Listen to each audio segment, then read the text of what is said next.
BJP से काली party, BJP से काला मन, बीजेपी से भ्रष्ट करम, वो इंकलाब जो हुबला है आसीनों से, जो निकला है हक के जीनों से, वो तक तो ताज को तेरे उखाड़ डालेगा, पर्दाई जुल्मत को फाड़ डालेगा। ये नौजवान बचाने चले हैं आज वतन।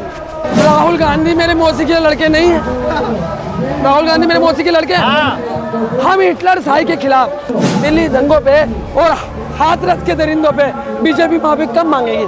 56 इनका सीना है तो पहलवानी कर ले, जामा मस्जिद में आके वहाँ पहलवानी होती है। हमने सहराओं में भी हासिल किया है आसानी से, तुम समंदर में रह के ना मिल सके पानी से। वाह भाई वाह भाई वाह। और सियासत के दिए सबके हवाले ना करो, मुल्क बिक जाता है किसी की एक की नादानी से। वाह भाई वाह वाह। सुनिए हमारा आने का मकसद क्या है। दयारे शौक से एक आफ्ताब आया है, दयारे शौक से एक आफ्ताब आया है, उठो है जिंदा दिलो इंकलाब आया है। वो इंकलाब जो उबला है, वो इंकलाब जो हुबला है आसीनों से, जो निकला है हक के जीनों से, वो तक तो ताज को तेरे उखाड़ डालेगा, पर्दाई जुल्मत को फाड़ डालेगा। ये नौजवान बचाने चले हैं आज वतन। नीम जिंदा उधड़े हुए बेचोज वतन, तुम्हारी गोलियां खाकर भी कम ना होंगे। हाँ, ये सर कटेंगे लेकिन ये कम ना होंगे। सुनिए हम क्या कहते हैं, हमारा आने का मकसद क्या है। मकसद बताओ। मकसद ये है कि देश में हिटलर शाही, तानाशाही के खिलाफ, देखिए शोषित, वंचित और पीड़ित की बुलंद आवाज है विपक्ष। लोकतंत्र में, डेमोक्रेसी में जो विपक्ष होता है उसका काम होता है सरकार की कमियां गिनाना। और सरकार जो है पूंजीवादी हो गई, जिसकी खिलाफत भगत सिंह ने भी करी थी। शहीद भगत सिंह ने भी पूंजीवाद की खिलाफत करी, राम मनोहर लोहिया ने भी करी, महात्मा गांधी ने भी करी। लेकिन नरेंद्र मोदी पूंजीवादी हैं, नरेंद्र मोदी गरीब विरोधी हैं, नरेंद्र मोदी युवा विरोधी हैं, नरेंद्र मोदी डिवाइडेड रूल से देश को चला रहे हैं। और हम डिवाइडेड रूल के दौर में राइट टू डिफेंस के साथ लड़ रहे हैं। देखिए हम क्या कहते हैं, इस देश को बचाने के लिए हम सबको साथ आना पड़ेगा। आज मुद्दे बहुत हैं, लेकिन नरेंद्र मोदी अमेरिका और लंदन के ख्वाब दिखाते हैं। सुनिए आज म्यूट लोकतंत्र के प्रोग्राम में क्यों आए आप ये बताइए। हमारा आने का मकसद ये नहीं, राहुल गांधी मेरे मौसी के लड़के नहीं हैं, राहुल गांधी मेरे मौसी के लड़के हैं। हम हिटलर शाही के खिलाफ, देखिए अगर वो कहते हैं कि ओबीसी यानी नरेंद्र मोदी सरनेम को अपमानित किया राहुल गांधी ने, सुनना, दिल्ली दंगों पे और हाथरस के दरिंदों पे बीजेपी माफी कम मांगेगी। अनुराग ठाकुर कम माफी मांगेंगे कि देश के गद्दारों को गोली मारो सालों को। वो कौन है गद्दार जिसे गोली मारी जाएगी, बताए अनुराग ठाकुर। देश में प्रोपेगेंडा, देश में एक प्रोपेगेंडा की राजनीति हो रही है, देश में प्रोपेगेंडा की राजनीति हो रही है और आपको समझना पड़ेगा। और मेन मिनिस्ट्री मीडिया से हटके, मेन मिनिस्ट्री मीडिया से हटके आपको सोशल मीडिया पे आना पड़ेगा। आप भैया हाथ पैर पकड़ूं मैं, आपको भगवान हमेशा याद रख, ये देश याद रखेगा आपकी बुलंद आवाज़ों को। आप पे बड़ी जिम्मेदारी है इस देश की। आप पे 1000, 10,000, 1 लाख, 2 लाख, 4 लाख लोगों तक पॉजिटिव बात पहुँचती है। जैसा देखे क्षण वैसा हो मन, जैसा तो सुने इंसान वैसे ही इंसान की आत्मा होती है। तो मेरा गला बैठ गया है। कुल मिला के ये है कि आपके हर सवाल का जवाब इस देश की जनता के पास है।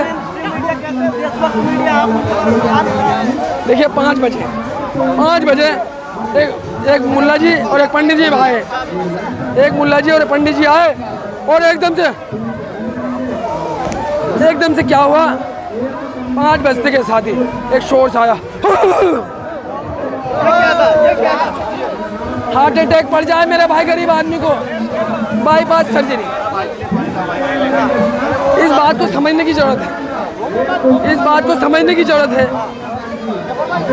देखिए गोरा पांडे कहते थे, गोरा पांडे क्या कहते थे, गोरा पांडे कहते थे कि तमाम धन दौलत गोला बारूद पुलिस फोर्स होने के बाद भी ये डरते हैं, ये यूँ डरते हैं कि जब निहत्था मजदूर किसान इनके खिलाफ सड़कों पे आएगा तो इनका तख्त हिल जाएगा। आज सरकार पूरी तरीके से फैल है, प्रोपेगेंडा की राजनीति करती है, धर्म जातियों पे बांटती है। ये चारों मजूमदार और कानून संज्ञान के भी बाप हैं जिन्होंने इस देश को नक्सलवाद दिया। ये देश को हर पल बांटने की बात करते हैं, एक जेनोसाइड का समर्थन करते हैं। दुनिया भर में डंका बज रहा है, आप कह रहे बांटने की बात करते हैं। क्या बज रहा है? दुनिया भर में डंका बज रहा है। क्या? डंका बज रहा है, डंका। अरे प्रोपेगेंडा बज रहा है, प्रोपेगेंडा, डंका नहीं बज रहा है। अच्छा। सुनिए, इस देश में से जमीन पे जुड़े हुए मसले कम नहीं है जो तुम अमेरिका और लंदन के ख्वाब दिखा रहे हो। इस देश का नौजवान इस देश का मजदूर, इस देश का गरीब, इस देश का किसान शोषित, पीड़ित, वंचित है हर पर। 18 घंटा काम कर रहे हो देश के लिए, क्या बात कर रहे हैं? अरे आप लोग 20-20 घंटे काम करें, नरेंद्र मोदी 18 घंटे काम कर रहे हैं तो आप ज़्यादा कर रहे हैं ना भाई। और 18 घंटे काम करते तो देश पे एहसान नहीं करते, पूरी तनख्वाह देते। 7 आवर में पूरा बहुत बड़ा बंगला दे रखा है, राजपथ में बहुत बड़ा ऑफिस दे रखा है पीएमओ का। क्या फ्री में कर रहे हैं क्या? एहसान कर रहे हैं क्या? इस देश ने सारी सुविधाएं उस शख्स को दी है जो इस देश को चलाएगा, नरेंद्र मोदी। भाई साहब कह रहे हैं बेटी पढ़ाओ बेटी बचाओ, और आप कह रहे हैं कि कर ही नहीं रहे देश में। बेटियों के सबसे बड़े दुश्मन है नरेंद्र मोदी। बेटियों के सबसे बड़े दुश्मन है नरेंद्र मोदी। हाँ, क्यों भाई? कर्नाटका में देखा नहीं, बच्चियों को कह रहे हैं कि सर क्यों ढकती हो? कर्नाटका में भी देखा नहीं, बोला सर क्यों ढकती हो? अरे बेटी सूट पहने, सलवार ले, साड़ी बिकनी, उसकी मर्जी। नरेंद्र मोदी ठेका ले रखे क्या? कौन क्या पहनेगा? तो बेटियों के सबसे बड़े दुश्मन नरेंद्र मोदी।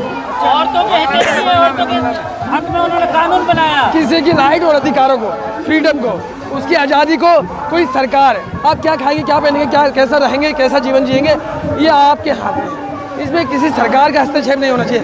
तो सरकार इस देश में राकेश टिकैत है ना, 20 मार्च को दिल्ली के रामलीला मैदान में कह रहे थे कि 24 तक भैया लड़ लो, उसके बाद तो देखो चुनाव भी बहुत मुश्किल है।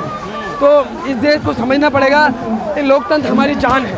आज हम गरीब आदमी होने के बावजूद भी सत्ता से नजरें मिलाते हैं, अपनी बात बोलते हैं, तो ये मेरे संविधान की, लोकतंत्र की देन है। इसे हम जान दे देंगे, लेकिन इसे जाने नहीं देंगे। बीजेपी कह रहे हैं काले कपड़े पहनने से काले करतूत कांग्रेस का नहीं रखेंगे।